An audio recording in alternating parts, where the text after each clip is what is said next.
In today's class, we are going to see the menstrual cycle. So, looking towards the definition of menstrual cycle. Menstrual cycle is defined as a cyclic events that takes place in a rhythmic fashion during reproductive period of woman's life. ठीक है, इसको cyclic events क्यों बोला गया है? क्योंकि ये जो साइकिल्स है वो पीरियडिकली रिपीट होते रहते हैं with the same phase. Okay, so why it is called as rhythmic fashion? Because it has certain phases which we are going to see now. ठीक है, वो फेजेस जो है वो सिक्वेंस में रहते हैं. ठीक है, so that's why it is called as rhythmic fashion. Okay, now few things that you need to know here is first is the menarche. ठीक है, मेनार्के में क्या हो जाएगा? It is called as the first menstrual cycle in the females. ठीक है, it usually occurs between the 12 to 15 years at the age of puberty. ठीक है, तो ये होता है फर्स्ट मेंस्ट्रुअल साइकिल. उसका अपोजिट है मेनोपॉज.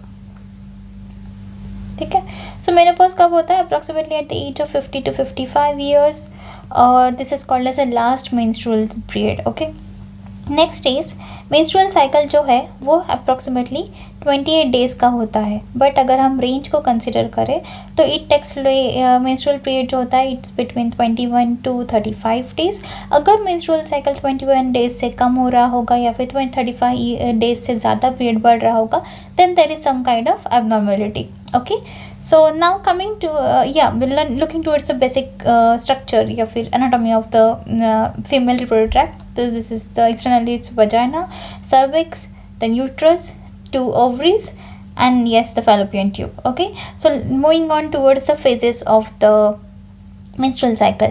So menstrual cycle में mainly 4 sequential phases रहते हैं. The first one is the menstrual phase, another one is the follicular phase, उसके बाद आता है ovulation phase, and last is the luteal phase. ठीक है, menstrual cycle में क्या हो जाता है कि it lasts for 1 to 7 days where the female are having the bleeding. Okay, so usually if you will look at this diagram, so ये है menstrual phase. menstrual phase के अंदर ये वाला जो है यहाँ पे आप देखोगे कि यहाँ पे क्या है, जो ब्लड बेड्स है वो शेड हो रहे हैं and the bleeding is occurring. ठीक है, तो आफ्टर मेंस्ट्रुअल फेज आता है फॉलिकुलर फेज. फॉलिकुलर फेज में क्या हो जाएगा, ये जो यूट्रस की लाइनिंग है वो बहुत ही फाइन हो जाएगी. एज यू कैन सी यहाँ पे ये जो एंडोमेट्रियल का लेयर है वो बहुत ही फाइन है. ठीक है, क्यों? क्योंकि जो ब्लड जो है वो शेड ऑफ हो गया है. फिर धीरे धीरे जब फॉलिकुलर फेज से टर्न हो जाएगा इनटू ओव्यूलेशन फेज, फिर एज यू कैन सी ये जो एंडोमेट्रियल लाइन है उसकी जो थिकनेस है वो यहाँ पे बढ़ती जा रही है. Right, so it is about 3 mm to 5 mm. ठीक है, सो यहाँ होने तक 3 mm to 5 mm हो जाती है, फिर से वो शेड हो जाती है. ओके, फिर यहाँ पे ओव्यूलेशन के बाद में फिर वो फिर से उसका थिकनेस जो है वो लास्ट लूटियल फेज तक उसका थिकनेस बढ़ जाता है. एंड इवेंचुअली अगर कोई फर्टिलाइजेशन नहीं होता है तो अगेन स्टार्ट होता है द मेंस्ट्रुअल फेज. ठीक है, सो या this are the basic things. Along with that there are 2 layers of the endometrium which is called as stratum basalis and stratum functionalis. अब stratum basalis है उसको permanent क्यों बोला गया है? क्योंकि ये वाला जो layer है just a minute, as you can see this layer ये क्या है, परमानेंट है. ठीक है, वो शेड ऑफ नहीं होता है as per the menstrual cycle, वो जैसे है वैसे ही परमानेंट रहता है. Another layer is called as stratum functionalis which is temporary layer. Temporary क्यों? क्योंकि यहाँ पे ब्लड बेड्स जो है वो आते जाते हैं and from each menstrual cycle वो शेड ऑफ भी हो जाते हैं. That's why it is called as temporary और फंक्शनलिस, और जो परमानेंट है that is called as basalis. Okay, now coming to the actual 4 phases. So usually menstrual phase जो रहता है वो it last for 5 days, but again the range is between up to the 7 days, 3 to 7 days. ठीक है, so first जैसे मैंने आपको बताई थी, अगर हम 28 डेज़ को कंसिडर करते हैं तो फिर फर्स्ट 1 to 7 ये जो डेज़ है वो रहता है मेंस्ट्रुअल फेज, जहाँ पे फीमेल की मेंस्ट्रुअल ब्लीडिंग रहती है. ठीक है, ब्लड बेड का जो थिकनेस है वो कम होते रहता है. देन उसके बाद आता है फॉलिकुलर फेज. अभी before proceeding towards the follicular phase you need to know कि आपके बॉडी में जितने भी ऑर्गन्स है वो ऑर्गन्स का कंट्रोल किस पे है, ब्रेन पे है, सेंट्रल नर्वस सिस्टम पे है. ठीक है, सो ऑब्वियसली मेंस्ट्रुअल साइकिल का भी कंट्रोल कहाँ पर है, somewhere in the central nervous system. ठीक है, सो यहाँ पे क्या होता है कि सबसे पहले hypothalamus will send some message or some instruction to anterior pituitary gland.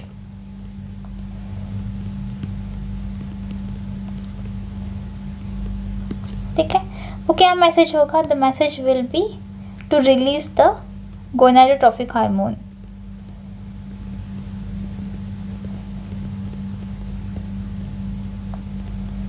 Gonadotropic releasing hormone. ठीक है, जब हाइपोथैलेमस मैसेज सेंड कर देगा to anterior pituitary gland to release the gonadotropic releasing hormone, तब एंटीरियर पिट्यूटरी ग्लैंड क्या करेगा? It will release the it will send some message to ovary. ठीक है, वो कुछ हार्मोन्स सेंड कर देगा टू ओवरी को. वो कौन से हार्मोन्स है? That is follicular stimulating hormone and luteinizing hormone. ठीक है, तो जब ये follicular stimulating hormone, luteinizing hormone ovary के ऊपर आएगा, तब ओवरी क्या करेगी? मेंस्ट्रुअल साइकिल स्टार्ट कर देगी. Okay, so now we are going to see the 4 phases of menstrual cycle. Okay, so ये जो मेंस्ट्रुअल साइकिल की 4 phases है, उसमें फर्स्ट हो गया हमारा मेंस्ट्रुअल फेज जिसका है 1 to 7 days. उसके बाद आता है फॉलिकुलर फेज. अभी एक्चुअल फॉलिकुलर फेज स्टार्ट होने से, okay, it last from 8 to 11 days. अभी एक्चुअल फॉलिकुलर फेज स्टार्ट होने से पहले ओवरी में कुछ चेंजेस होते रहते हैं. यू नो कि ओवम जो है वो प्लूरल है, ओवा जो है वो सिंगुलर है.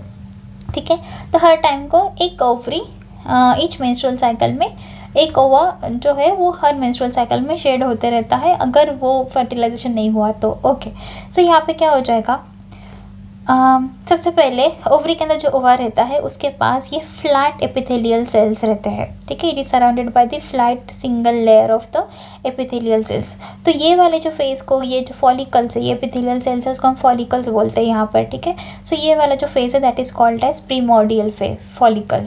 ठीक है, फिर ये प्रीमोर्डियल फॉलिकल क्या हो जाएगी? इस पे जो लेयर्स है वो मल्टीप्लाई होते जाएंगे and then this primordial follicle will get converted into primary follicle. As you can see कि फॉलिकल्स जो है वो मल्टीप्लाई होते जाते हैं, राइट. सो प्राइमरी फॉलिकल क्या हो जाएंगे? फिर से मल्टीप्लाई होके it will get converted into the secondary follicle. फिर वो और कंटेन्स होते होते वो ओवा के पास क्या हो जाता है कि बहुत सारे फॉलिकल्स आते हैं, बीच में ये फ्लूइड रहता है, तो ये सेकेंडरी फॉलिकल क्या हो जाता है? It is gate converted into the tertiary follicle. अभी जब ये टर्शरी फॉलिकल बन जाता है तब आपको याद है हमने यहाँ पे देखा था कि वो क्या करेगा? FHS and LH. ठीक है, सो जब टर्शरी फॉलिकल बन जाता है तो क्या हो जाएगा? एंटीरियर पिट्यूटरी ग्लैंड से follicle stimulating hormone, luteinizing hormone आके it will act on this tertiary follicle, और वो टर्शरी फॉलिकल फिर कंप्लीटली मैच्योर बन जाएगा ग्राफियन फॉलिकल. अभी ग्राफियन फॉलिकल क्या है? सबसे मैच्योर, उसके पीक लेवल ऑफ मैच्योरिटी पर पहुंच गया है. एक बार ग्राफियन फॉलिकल बन गया तो यहाँ पे क्या होता है? ये फ्लूइड जो है यहाँ से क्या होते रहता है? एस्ट्रोजन रिलीज होते रहता है. अब ये एस्ट्रोजन का काम क्या है कि एस्ट्रोजन यहाँ पे जो फीमेल का रिप्रोडक्टिव ट्रैक्ट, ये जो यूट्रस है, वो यूट्रस के अंदर क्या करेगा? ब्लड बेड बनाना स्टार्ट कर देगा. ब्लड बेड्स क्यों बनाएगा? ताकि जो ओवा है अगर वो फर्टाइल होता है तो वो यहाँ पे कहीं आके इम्प्लांट हो सके, उसको प्रोटेक्शन मिले, ना कि वो शेड ऑफ हो जाए. ठीक है, सो ओवा को प्रोटेक्ट करने के लिए for the implant, providing it for the implantation, उसको न्यूट्रिशन प्रोवाइड करने के लिए क्या हो जाएगा? यहाँ पे ब्लड बेड्स बनना स्टार्ट हो जाएंगे और क्या हो जाएगा कि ये क्या हो जाएगा? ये शेड होने से बच जाएगा. ठीक है, सो ये ब्लड बेड्स बनाने का काम कौन करता है? That is the estrogen which is release through this graafian follicle. ठीक है, फिर धीरे क्या हो जाएगा कि ये मैच्योरिटी होने के बाद, ग्राफियन फॉलिकल कंप्लीटली मैच्योर होने के बाद फिर इवेंचुअली वो क्या हो जाएगा?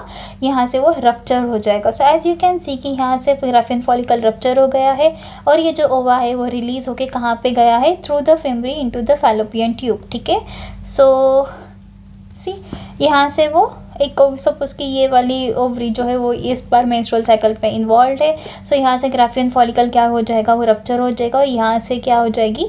जो ओवा है वो it will be taken by this fimbriae finger like structure. फिर यहाँ से वो आ जाएगा into the fallopian tube. Now it will wait somewhere here for the fertilization, और अगर फर्टिलाइजेशन होता है तो वो यहाँ पे आके फिर वो क्या हो जाएगा? इम्प्लांट हो जाएगा. ठीक है, as you can see your blood beds are forming through the because of the estrogen. हाँ, ओके.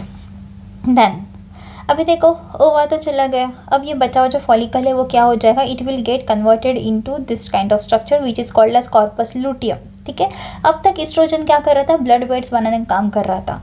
अब जब ये बचा हुआ जो ग्राफियन फॉलिकल्स है वो जो कंटेन्स होकर ये जो स्ट्रक्चर बने कॉर्पस लुटियम, तो कॉर्पस लुटियम बनने के बाद वो एक और हार्मोन रिलीज करेगा, that is called as progesterone, ठीक है।